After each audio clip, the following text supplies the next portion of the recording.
that slim margin. Yeah, and that's okay. You know, when you sit and analyze it, they're not happy about what happened, having to go to the bench. But this gives them a chance to let their defense do some work while they on the sidelines go over what they're doing offensively and formulate a proper plan. So a change of possession here on the punt. And the Saints will take over with a 1st and 10 deep in their own territory. Now we take a glance at the offense as they work their way back out for their first possession of the second half. Their defense has done the job. Now it's the offense's turn as they've got it 1st and 10.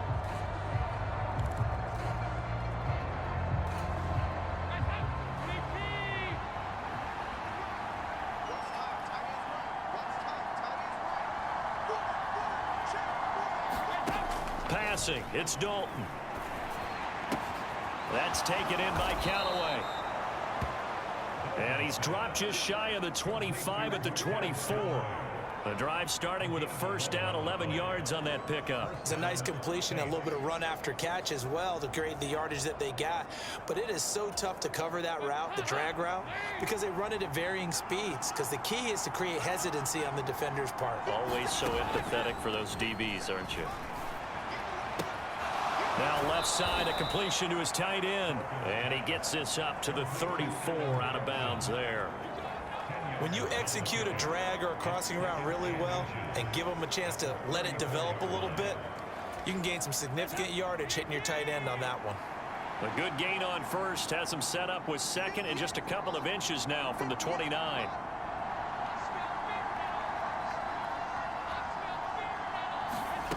Dalton sets up play action. And this one taken in on the right sideline, but not in the field of play. They say it's incomplete. The throw led him a little too far. It brings up 3rd down. They'll try to run for the 1st with Ingram. And he will have a 1st down as they get him to the ground at the 37. A 3rd down gain of 3 yards, and that'll be enough. I know the game's changed. A lot of people would say it's evolved. Look, I'm a little bit Neanderthal, okay? I love this. No exotic formations, no misdirection. Just line up and run the darn ball, pick up the 1st down. I love it. Yeah, 3rd and short, that's what you're supposed to do. Like you said, old school, smash mouth football. And they're going to get this up to midfield. And this was a nice example of an offensive coordinator scheming his guy open. Just a little underneath route, just trying to free up some space. And it worked awfully well. Got him not just space, but plenty of room to run after the catch to pick up really nice yardage.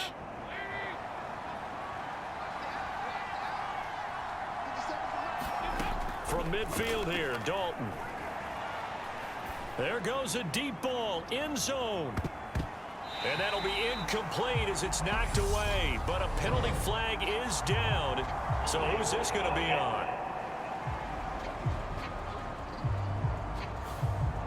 Umpire threw the flag, usually always indicates holding, and that's what we've got. And you know, depending on their positioning, where you are on the field, the umpire's got different responsibilities, but always, always making sure no one's holding. Here's Dalton. And he's going to go down. The Texans come at him and able to bring him to the ground. Jonathan Grenard able to run him down for a loss of 12 that time. Okay, I'm not sure you could actually draw a better pass rush than that one right there. Nowhere to go outside. He had to keep backing up and backing up and backing up. Eventually dropped for a huge loss. And he's unable to hold on to that defensively. A potential game changer, but it falls incomplete.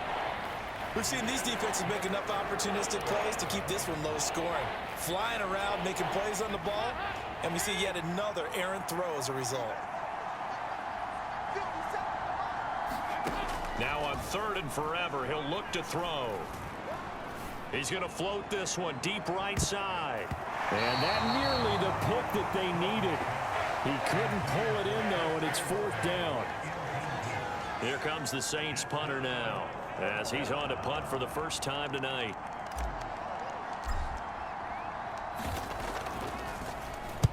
And now a high kick here as he'll try to hang it up there. Now a fair catch called for and made right on the 45-yard line. It'll be called just a 22-yard punt. Certainly not what he wanted. And the Texans will take over with a 1st and 10. Houston set to take over. And really, Charles, not much of a surprise that they're losing. They just haven't been able to get much of anything going in the pass game. And as you well know, in today's NFL, if the passing game isn't working, usually not much else is working either. You're exactly right about that, partner. And I know that right now the easy answer would be, hey, let's run the football. But then find some type of a play, multiple plays, that puts the ball in the air and allows for them to have some success.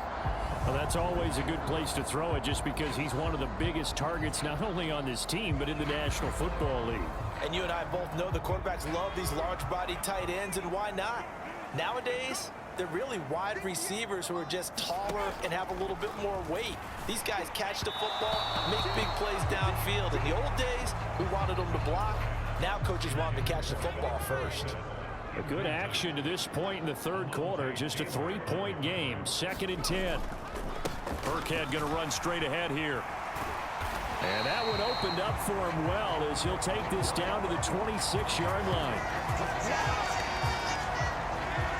So the scoring dried up here in the 3rd. Nothing that quarter for either side. We'll return with more preseason football on EA Sports.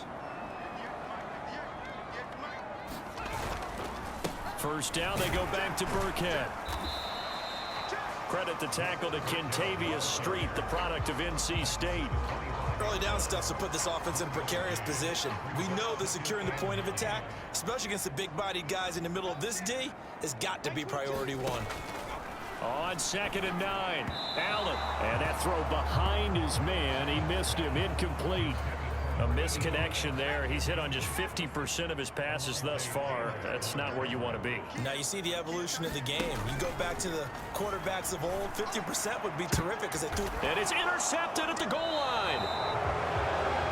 Picked off by Paulson Adebo. And the Saints are going to get the football here as the ball will come out to the 20. Scoring has really been at a premium. And, Charles, you got to tip your cap to this defense coming in here. Their offense, too, but this whole team coming in here on the road, getting a hard-fought win.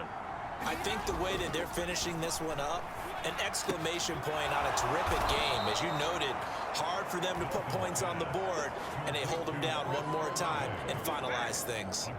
15 yards is the pickup there, and the drive starting very nicely. 1st down. Well, how about this aggressive approach? Got the lead, 4th quarter, continuing to throw the football.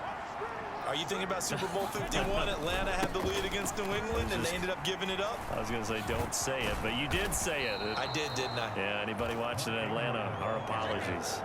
42 yards on the ground for him so far. Now, I'm guessing you'd say this is kind of the key here. Grind out some yardage, work on that clock, see if you can continue to tick it down. Definitely. You want to bleed things out at this point, right? Continue to possess the football, gain some yardage, and put the onus on the defense.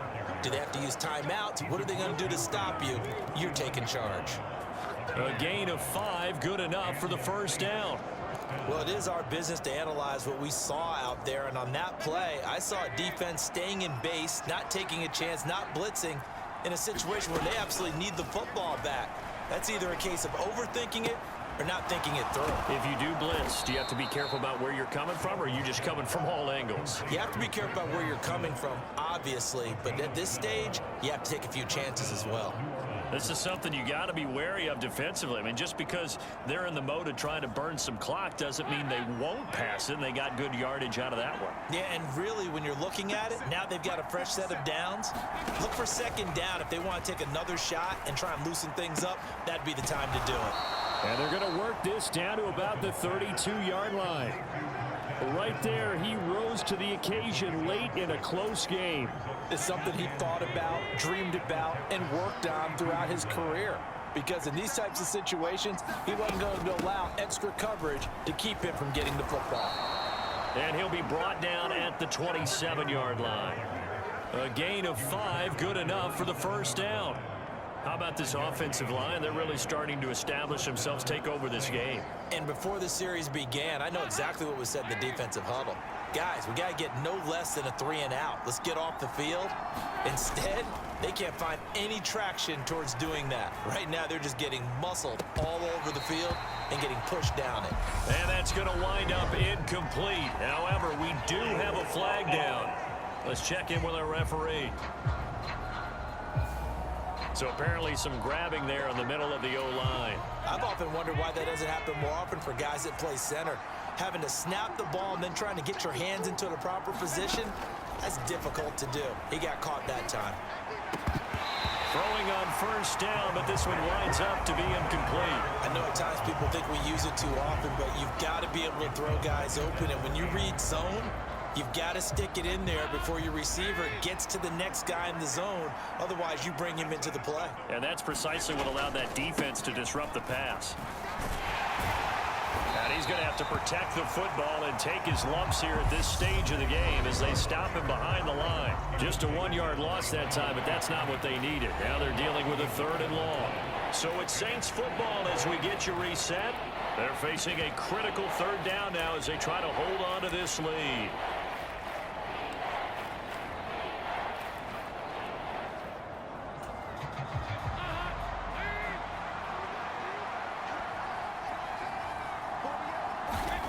And Dalton to throw.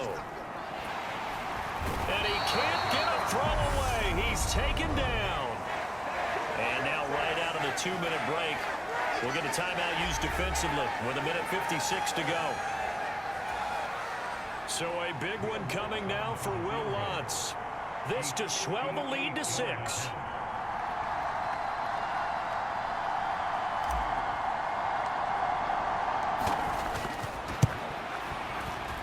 And I tell you what, he got it from 58. That had lots of leg behind it. And the lead stretches to 6 here. It's 13-7. So that gets him a little bit of breathing room, but not much. And you have to think back to the field